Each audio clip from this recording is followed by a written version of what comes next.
everyone. If you're keeping up with us where we are in the Bible, we are at a point where God's people had been exiled and forced to live in a country that wasn't their own. But now we're at a point where God's people are being allowed to return to their land. And the one thing they really wanted to do was to rebuild the temple that had been destroyed. And if you remember, the temple was where God met his people in Old Testament times. And it was a very special and important place for them.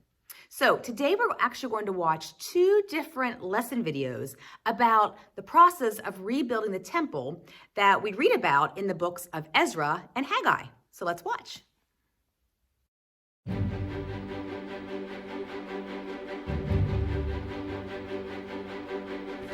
Many years before God's people were taken to Babylon, God promised the prophet Jeremiah that the exile would last 70 years.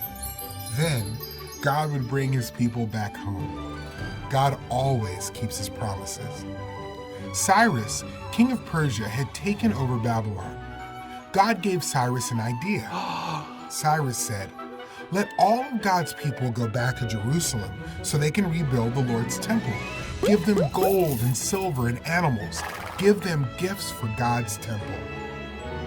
The exile was over. God's people were free to go back to their homes. God's people got ready and their neighbors gave them gifts, silver, gold, and animals and other expensive things.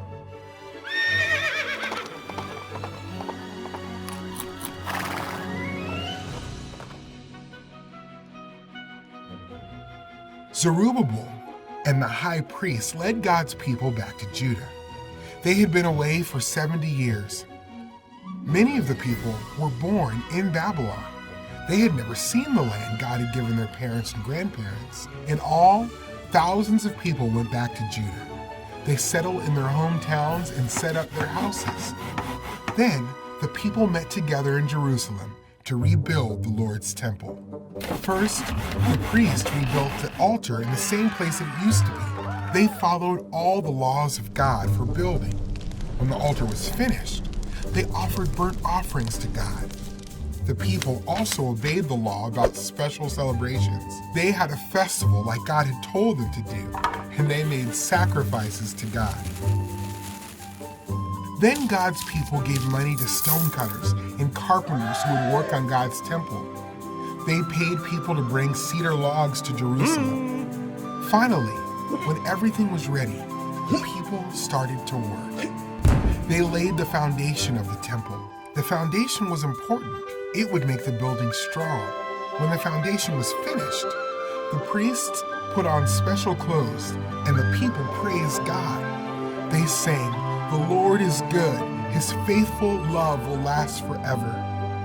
Then the people shouted and praised God. They were so happy. The foundation of the temple was complete. Not everyone was happy, though. Some of the older people remembered what the temple had looked like 70 years ago, before it had been destroyed. They cried. The noise of the crying and shouting was so loud that the people could be heard far away.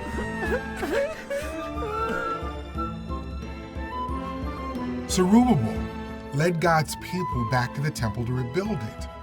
The temple was the place where God met with his people on earth. Jesus came to earth to rescue God's people. One day, Jesus will return to restore a greater home for all of God's people, and we will spend eternity with him.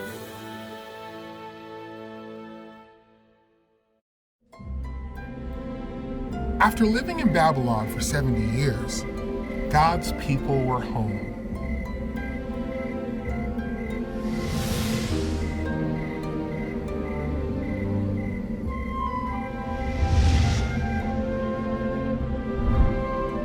A group had returned to Jerusalem to rebuild God's temple. They had started the work, but their neighbors didn't want them to rebuild the temple, so they stopped building.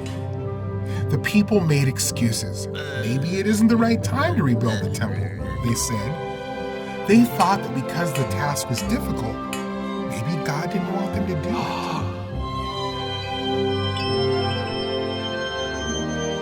God sent the prophets Haggai and Zechariah to encourage the people.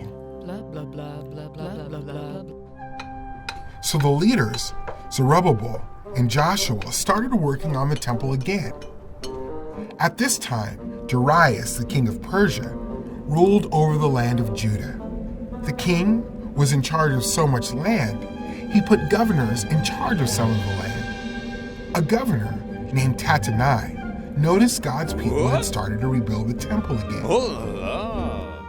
Tattenai talked to Zerubbabel and the others working on the temple. "Do you have permission to rebuild this temple?" Tattenai asked. The workers said, "We do." Tattenai sent a worker to King Darius. This is what Tattenai's letter to King Darius said. To Darius the king, this letter is to tell you that the people of Judah are building the temple of the great God. They said King Cyrus gave them permission to rebuild the temple. Please search the royal records to see if this is true. King Darius's officials searched the royal record for Cyrus's order. They found it, a scroll with a record from King Cyrus. This is what was written on the scroll. Let God's temple be rebuilt. It will be a place to offer sacrifices. Let its foundation be rebuilt. King Cyrus had also ordered for the cost of building the temple to be paid for out of the royal treasury. So King Darius sent a letter back to Tattenai. He gave this order: stay away from the workers in Jerusalem. Don't bother them or try to stop them. Give them whatever they need. Tattenai and the other officials obeyed King Darius' order. The Jewish leader kept building, and they finally finished the temple of God. The people celebrated and made offerings to God. They chose priests and assistants to serve in the temple. Then God's people celebrated the Passover. God's people were so happy. Now, the temple of God was finally complete.